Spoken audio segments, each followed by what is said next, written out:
Olá meus queridos, eu tava com saudade de fazer vlog, então eu dei uma pausa nos vídeos de análises para trazer algumas reflexões para vocês. Só lembrando que eu não tenho a intenção de mudar o pensamento de ninguém e nem me promover intelectualmente em cima desses assuntos. Eu só gosto de pensar sobre essas coisas e dar a minha opinião, e seria legal poder conversar com vocês sobre isso. Há uns meses atrás eu tinha visto um vídeo maravilhoso do canal Quadro em Branco chamado Sobre o que Evangelion realmente é. Eu tava com esse vídeo na cabeça esses dias, pensando especificamente no final dele, onde o dono do canal fala que a audiência japonesa não reagiu nada bem ao final do anime, o que machucou muito o autor, o levando inclusive a criar uma versão, entre aspas, correta do final mais tarde, porém extremamente cínica e sem esperanças, dando como ênfase o lado destrutivo e instintivo do ser humano. E adivinha só? O público adorou.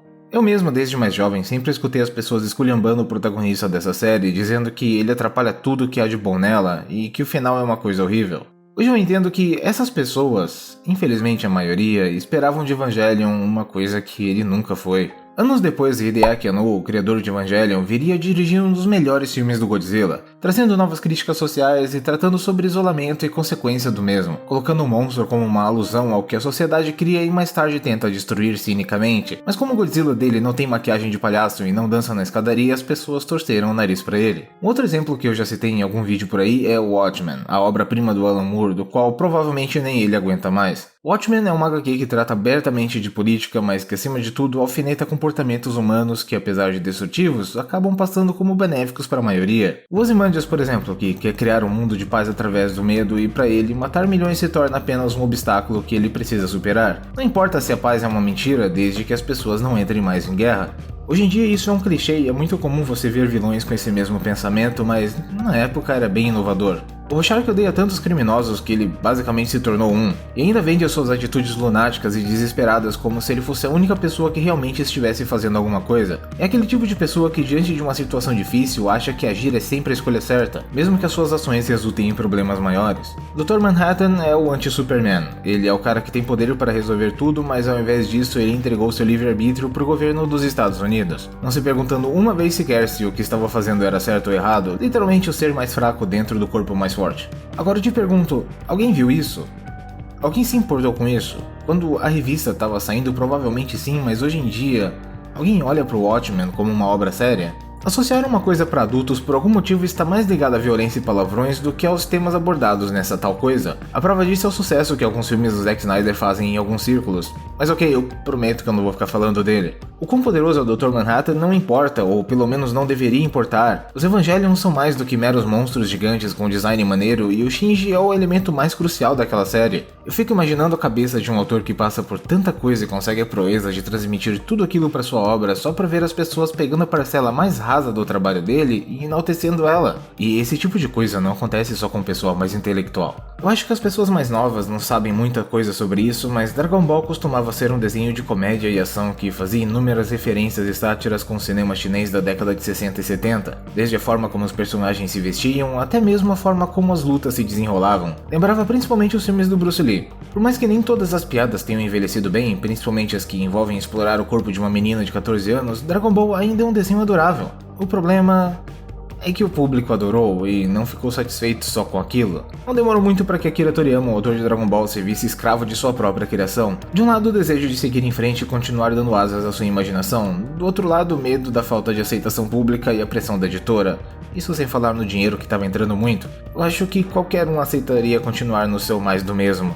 E foi o que ele fez. Mas o cenário piora. Os primeiros episódios de Dragon Ball Z as coisas parecem rolar muito bem. Muitos retcons foram feitos. O mais pesado deles é que agora o Goku é um alien e pertence a uma raça de homens macacos espaciais chamada Saiyajin. Mas tudo isso vai piorando. Aquele bom pai que se sacrifica pelo filho para impedir que o próprio irmão faça alguma coisa de errada contra ele vai desaparecendo. O Goku agora é um adulto e a maturidade que víamos surgindo nele começa a morrer. Termina a saga do Freeza, começa a saga do Cell e nenhum dos personagens está mais bem caracterizado. O que o Akira estava pensando? Por que ele estava levando a história com a barriga? A aventura não existe mais, os personagens agem e falam como se estivessem dopados de ketamina e toda a história gira em torno de matar um cara que representa o perigo mundial, mas eles preferem não resolver de maneira fácil. É claro que tudo isso deveria ter sido apontado como um problema na qualidade do mangá e do anime, mas a verdade é que o próprio público mais uma vez adorou. Adoro tanto que essa é a cara que Dragon Ball tem até hoje. E Akira desenhou e escreveu muita coisa desde então, mas nada do que ele fez chegou aos pés de Dragon Ball, pelo menos não em termos de popularidade. Tem muita gente que pensa, mas ele é rico agora, ele não tem que se preocupar com isso, mas... Bom, ele é um artista, não é? E eu acho que dinheiro não é tudo, então... Sim, eu acho que, no fundo, ele deve se sentir um pouco mal por isso. Quer dizer, o cara tem potencial desperdiçado. Ultimamente eu tenho tido umas conversas com uma pessoa a respeito de temporadas desnecessárias em séries, e eu sou muito purista em relação à expressão de um autor. Aquele meu vídeo sobre a saga Alien já deixa isso bem claro. Só que, resumindo aqui, eu gosto de espontaneidade vindo do conteúdo, e eu paro de sentir isso quando sequências começam a ser feitas, pelo simples motivo de que sequências quase nunca são planejadas, elas geralmente surgem como resposta a uma grande aceitação pública. Aceitação pública é essa que cheira dinheiro. Dinheiro que junta uma galera engravatada que começa a discutir qual é a melhor maneira de levar aquele produto à maior quantidade possível de público. E aí começam as censuras, os cortes de gastos, a contratação de roteiristas auxiliares, isso quando a equipe por trás do projeto não é toda trocada, e aí sai uma sequência ou temporada numa bandeja de prata bem na sua frente. Voltando um pouquinho a falar do Alan Moore, ele sempre entendeu bem isso que eu tô falando pra vocês, ele sempre soube seguir em frente e não ficar tirando leite dos próprios sucessos. Eu não quero nem pensar quantas vezes a DC deve ter pedido pra ele uma sequência de Watchmen. Tanto que transformaram em graphic novel e relançaram sempre que tiveram oportunidade o clássico. Então os direitos da obra saíram dele e o que eles fizeram? Pois é. Mas Doomsday Clock é bom. Tá, eu sei. Mas esse não é o meu ponto. Vocês só não acham bizarro essa prostituição que eles fazem com as obras dos outros? Imagina se essa série fosse uma porcaria, o que ia estar todo mundo falando? Que tomaram os personagens do Alan Moore à toa, que ferraram com a imagem de Watchmen, que nunca deveriam ter feito isso, que a DC só quer ganhar dinheiro fácil. Então, basicamente, quando dá certo, a atitude da editora é correta, mas quando dá errado, a atitude da editora tá errada? O sucesso de Doomsday Clock foi mera sorte, eles poderiam ter contratado qualquer outro roteirista para fazer a história, e mesmo Geoff Johns sendo competente, ele poderia ter errado feio. Bem, talvez eu tenha fugido um pouco do assunto aqui, mas nem tanto. Sabe o que torna uma obra de arte imortal? A sua unicidade. Você tem a chance de vivenciar momentos incríveis, o surgimento de uma tecnologia que veio para ficar, uma direção impecável com momentos verdadeiramente angustiantes, e aí... A garota chuta o Raptor que ficou lá só olhando ela girar, o dinossauro fala Alan, a Dondoca corre de um T-Rex de salto, eu nem vou falar dessa abominação aqui. Por quê?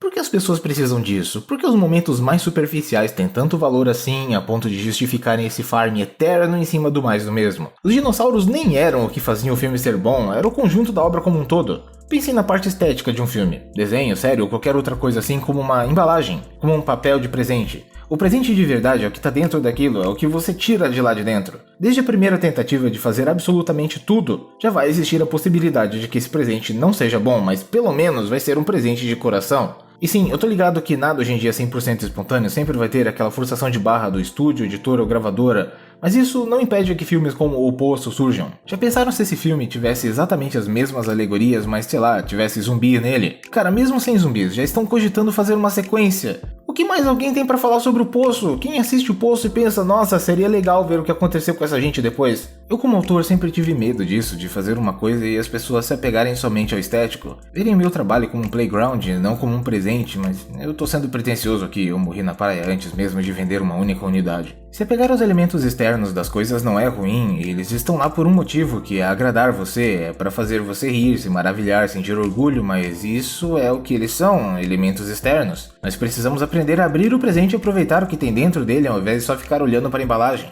Existe todo um esforço por trás dessas coisas, experiência de vida dos envolvidos, subtextos, metalinguagem e às vezes uma lição de vida. Pode acontecer da mensagem do filme não agradar você, seja porque bate de frente com alguma convicção que você tem, seja porque você só achou de mau gosto, mas o que importa é que a intenção dos criadores viaje até você. Nada disso está diretamente relacionado à complexidade. Geralmente obras complexas não se cobrem de boa estética, só que às vezes temos a exceção à regra. Eu acho até compreensível quando caras como o Coppola e o Scorsese torcem o nariz para os filmes de super-heróis. Deve ser muito preocupante para uma pessoa que fez cinema autoral a vida inteira ver um público em massa lotar cinemas no mundo todo para ver um enlatado de estúdio. Mas eu disse que acho compreensível, eu concordo apenas com partes com eles. Filmes de super-heróis são abarrotados de clichês e manipulam a nossa emoção na nossa cara dura, e sinceramente eu tô ok com isso. Eu acho que até mesmo prefiro assim, eu prefiro ir no cinema e chorar, me arrepiar, sorrir e até mesmo aplaudir do que sentir que vi um show de cores e efeitos sem nada, sem alma.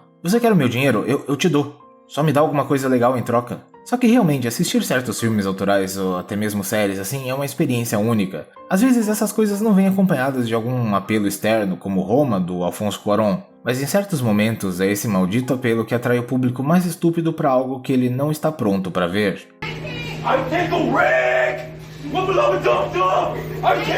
Então, o que você acha disso? Eu falei alguma bobagem? Você gostaria de acrescentar algo? Comenta à vontade que eu vou responder. Às vezes é bom sair um pouco da rotina dos vídeos de análise e fazer alguma coisa ainda mais cansativa de editar. E esse vídeo vai ficando por aqui. Se você me acompanhou até aqui, então você deve ser uma pessoa muito especial.